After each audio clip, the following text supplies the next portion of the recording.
নমস্কার। খবরের প্রথমে দেখে নেব আজকের শিরোনাম। আমি রাজনীতি করি না, কাকদ্বীপে নিহত মৎস্যজীবীদের পরিবারের সঙ্গে দেখা করে কি বললেন শুভেন্দু। রাস্তা কঠিন, ঘাটাল মাস্টার প্ল্যান নিয়ে জবাব দিলেন দেব। ফেব্রুয়ারিতে আসছে সুখবর। বিজেপির মঞ্চে ভাষণ দেওয়ার 1 ঘন্টা পর রাহুলের হাত ধরে কংগ্রেসে যোগদান রাজনীতি।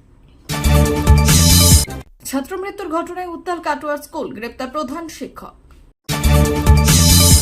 নতুন দল গড়ে এবার রাজনীতির ময়দানে প্রশান্ত কিশোর, বিহারে নির্বাচনে টক্কর দেবেন লালু নীতিশকে। রাজ্যপালকে ঘিরে গো ব্যাক স্লোগান, দেখানো হলো কালো পতাকাও। কৃষকদের জন্য সুখবর, এখন 10 লাখ টাকা পর্যন্ত লোন পাবেন সহজেই। সন্দীপ ঘনিষ্ঠ টিএমসিপি নেতা আশিস পান্ডেকে গ্রেপ্তার করল সিবিআই। আসছি বিস্তারিত খবরে। বঙ্গোপসাগরে মাছ ধরার সময় ঝড়ের কবলে পড়ে ট্রলার ডুবির ঘটনায় মৃত্যু হয় কাকদ্বীপের 9 জন মৎস্যজীবীর। বৃহস্পতিবার বিকেল বেলা রাজ্যের বিরোধী দলনেতা শুভেন্দু অধিকারী কাকদ্বীপের মৃত 9 জন মৎস্যজীবীদের পরিবারের সঙ্গে দেখা করার পাশাপাশি আর্থিক সাহায্য তুলে দিলেন। তবে সেখানে গিয়ে রীতিমতো বিতর্কে জড়িয়ে পড়লেন শুভেন্দু অধিকারী। এরপর রাজ্যের বিরোধী দলনেতা শুভেন্দু অধিকারী ট্রলার ডুবির ঘটনায় মৃত মৎস্যজীবীদের পরিবারের সদস্যদের সঙ্গে দেখা করলেন এবং কথা বললেন। প্রতি পরিবার পিছু 1 লক্ষ টাকা চেক রাজ্যের বিরোধী দলনেতা শুভেন্দু অধিকারী ট্রলার দুর্ঘটনায় মৃত মৎস্যজীবীর পরিবারের হাতে তুলে দিলেন এবং পাশাপাশি মৃত মৎস্যজীবীদের বাচ্চাদের পড়াশোনার সমস্ত দায়িত্বভার তিনি নিজের কাঁধে তুলে নিলেন। এই বিষয়ে স্বজন হারানো মৃত মৎস্যজীবীর পরিবারের এক সদস্য তিনি জানান, আমরা খুব খুশি হয়েছি উনি আমাদের সঙ্গে দেখা করতে এসেছেন। উনি আমাদের পরিবারের সঙ্গে দেখা করলেন এবং পরিবারের সুখ দুঃখের কথা শুনলেন। এর পাশাপাশি তিনি আমাদের এই দুঃসময়ে আর্থিক সাহায্য করলেন। আমরা খুব খুশি। মৃত মৎস্যজীবীদের পরিবারের সঙ্গে দেখা করার পর সংবাদ মাধ্যমের মুখোমুখি হয়ে রাজ্যের বিরোধী দলনেতা শুভেন্দু অধিকারী তিনি বললেন, তৃণমূলের এক যুবক আমাকে বলেন আমি রাজনীতি করতে এসেছি। আমি তাকে বলছি আগের গ্রামে কল বসান, তোলার টাকা থেকে 3 লক্ষ টাকা করে চেক দিয়ে গেছেন। মৃত মৎস্যজীবীদের বাড়ি প্রতি আপনাদের 50 লক্ষ টাকা করে চেক দেওয়া উচিত। আমি রাজ্যের বিরোধী দলনেতা, আমি কোথাও রাজনীতি করি না। আমি দলের পক্ষ থেকে এবং আমাদের পক্ষ থেকে আমরা যৎসামান্য অর্থ দিয়ে পরিবারের এই দুঃসময়ে পরিবারের পাশে থাকার চেষ্টা করেছি। তারাও খুশি হয়ে আমাদের এই অনুদানকে স্বীকার করেছে। আমাদের দলের পক্ষ থেকে মৃত মৎস্যজীবী পরিবারের ছেলে মেয়েদের পড়াশোনার সমস্ত দায়িত্ব নেব। এবারেও বন্যাতে ডুবেছিল ঘাটাল। মানুষের ভোগান্তি কিছু কম হয়নি। এবার প্রশ্ন, ঘাটাল মাস্টার প্ল্যানের কি হলো? কতদূর এগোলো ঘাটাল মাস্টার প্ল্যান?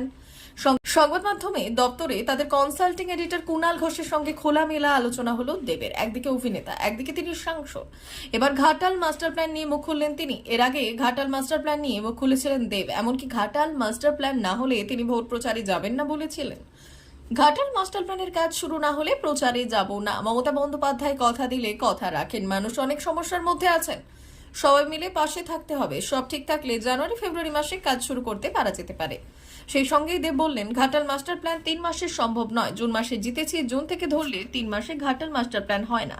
রাজ্য সরকার চেষ্টা করছে কাজটা দ্রুত গতিতে শুরু করার। জমি অধিগ্রহণ ও জমি পুনরুদ্ধারের কাজ চলছে। কিছু জমিতে দোকান তৈরি হয়ে গিয়েছে, তাদের সঙ্গে কথা চলছে।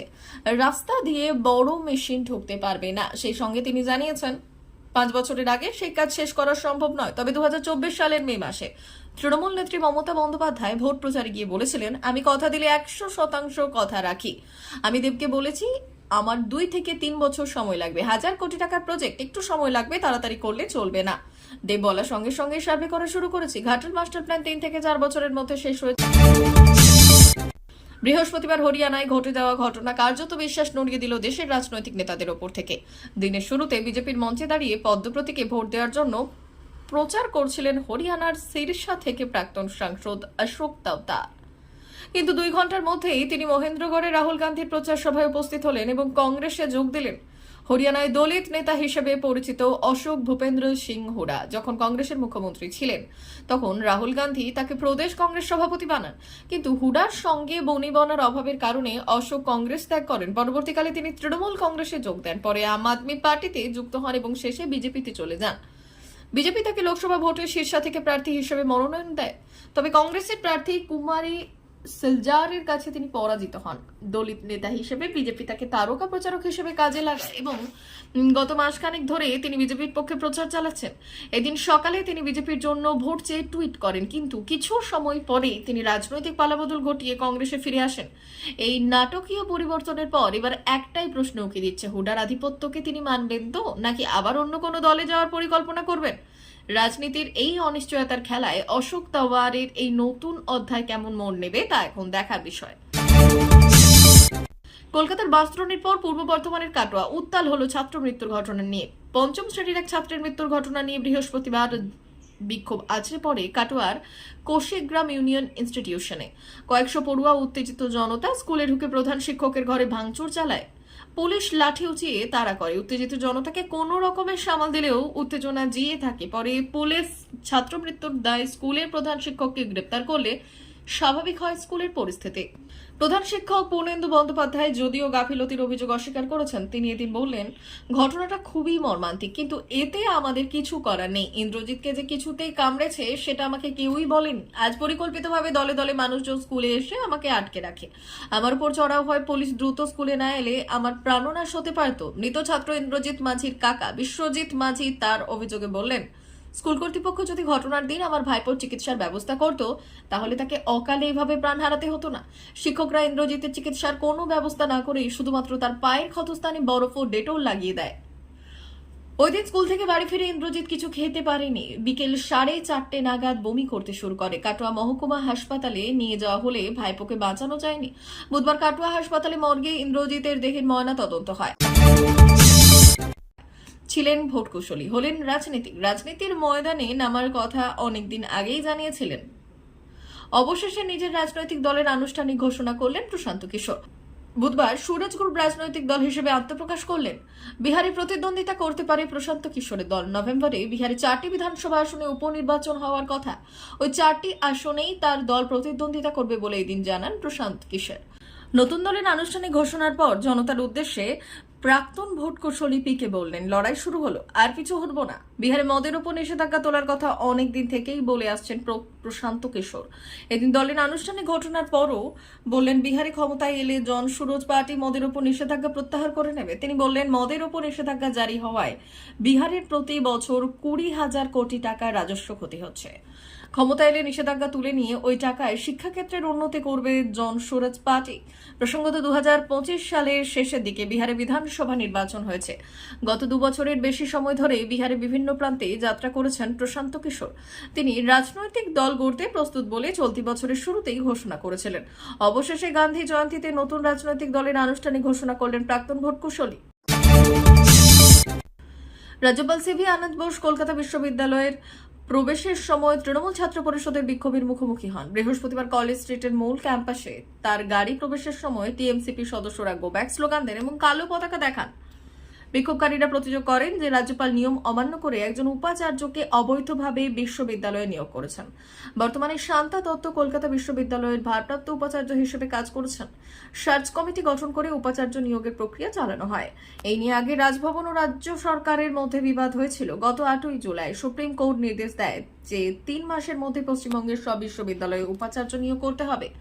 অবসরপ্রাপ্ত বিচারপতি ইউ ললিতের নেতৃত্বে 3 সদস্যের সার্চ কমিটি গঠন করা হবে। তিনি প্রয়োজনে সব বিশ্ববিদ্যালয়ের জন্য একটি কমিটি গঠন করতে পারেন অথবা প্রতিটি বিশ্ববিদ্যালয়ের জন্য আলাদা কমিটি গঠন করতে পারেন। কমিটিতে 4 জন বিশেষজ্ঞ সদস্য রাখা যেতে পারে। পশুপালন ব্যবসা ভারতের কৃষকদের জন্য অত্যন্ত গুরুত্বপূর্ণ এবং লাভজনক। তবে এই ব্যবসা শুরু করতে যে পরিমাণ মূলধন প্রয়োজন তা অনেক কৃষকের কাছে নেই।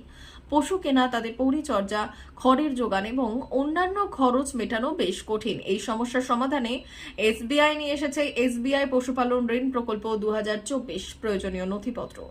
এই প্রকল্পে ঋণ পেতে হলে কিছু নথিপত্র জমা দিতে হবে। এর মধ্যে রয়েছে আধার কার্ড, প্যান কার্ড, জমির নথি বা সম্পত্তির প্রমাণ এবং পাসপোর্ট সাইজের ছবি ও পরিচয়পত্র। এসব নথি আবেদনপত্রের সঙ্গে ব্যাংকে জমা দিতে হবে। এসবিআই পশুপালন ঋণের আবেদন প্রক্রিয়া, কৃষকরা তাদের নিকটস্থ এসবিআই শাখায় গিয়ে সমস্ত নথি জমা দিয়ে এসবিআই পশুপালন ঋণ প্রকল্পের জন্য আবেদন করতে পারেন। আবেদন জমা দেওয়ার পর ব্যাংকের পক্ষ থেকে ঋণ অনুমোদিত হলে 24 ঘন্টার মধ্যেই অর্থ জমা হবে কৃষকের ব্যাংক অ্যাকাউন্টে। এসবিআই পশুপালন ঋণ প্রকল্প 2024 হলো একটি অসাধারণ সুযোগ যা পশুপালকদের অর্থনৈতিকভাবে স্বাবলম্বী হতে সহায়তা করবে। এই প্রকল্পের মাধ্যমে কৃষকরা সহজেই তাদের ব্যবসা শুরু করতে পারেন এবং কম সুদের হারে ঋণ দিয়ে ব্যবসা সম্প্রসারণ করতে পারেন।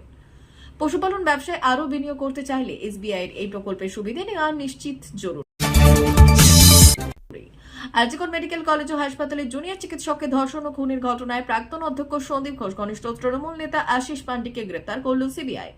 আগামীকাল শুক্রবার ধৃতকে আদালতে তোলা হবে। তদন্তে বিভ্রান্তি তৈরি এবং দুর্নীতির অভিযোগে আশিসকে গ্রেপ্তার করা হয়েছে বলে তদন্তকারী সংস্থা সূত্রে খবর। ডেরায় সিবিআই তদন্ত প্রক্রিয়াকে অন্যদিকে ঘোরানোর চেষ্টা করেছিলেন আশিস। এই ব্যাপারে সুনির্দিষ্ট তথ্যের ভিত্তিতেই গ্রেপ্তার করা হয়েছে আশিসকে। আরজিকরের দুর্নীতিতেও তার বিরুদ্ধে একাধিক তথ্য প্রমাণ হাতে এসেছে বলে দাবি তদন্তকারী সংস্থা। আরজিকরে ডাক্তারি ছাত্রীকে ধর্ষণ খুনের ঘটনায় সিভিক ভলেন্টিয়ার সঞ্জয় নাইককে প্রথমে গ্রেপ্তার করা হয়েছিল। পরে তথ্য প্রমাণ লোপাট ও দুর্নীতির অভিযোগে আরজিকরের প্রাক্তন অধ্যক্ষ সন্দীপ ঘোষ ও টালা থানার ওসি অভিজিৎ মণ্ডলকে গ্রেপ্তার করে সিবিআই। সূত্রে খবর, তখন থেকেই তদন্তকারীদের নজরে ছিল আশিস। জানা যাচ্ছে, আশিস করের টেন্ডার থেকে শুরু করে ছাত্র ভর্তির সব ক্ষেত্রেই আশিসের প্রভাব ছিল ঈর্ষণীয়। প্রসঙ্গত, এর আগে বুধবার আরজিকরে জুনিয়র ডাক্তারদের বিক্ষোভের মুখেও পড়েছিল তৃণমূলের এই ছাত্রনেতা। আরজিকর মেডিকেল কলেজ ও হাসপাতালে থ্রেট সিন্ডিকেট চালানোর অভিযোগ খতিয়ে দেখতে ইতিমধ্যেই তদন্ত কমিটি করেছে হাসপাতাল কর্তৃপক্ষ। গতকাল সেই শুনানিতে হাজির হয়েছিল আশিস। পুলিশি পাহারায় সেখান থেকে বেরোতেই জুনিয়র চিকিৎসকদের বিক্ষোভের মুখে পড়েছিলেন প্রভাবশালী এই নেতা। স্লোগান উঠেছিল চোর চোর। এবার দুর্নীতির অভিযোগে হাতকড়া পড়ালো সিবিআই। প্রিয় দর্শক, আমাদের চ্যানেলের নিয়মিত ভিডিও পেতে চ্যানেলটি সাবস্ক্রাইব করুন। ধন্যবাদ।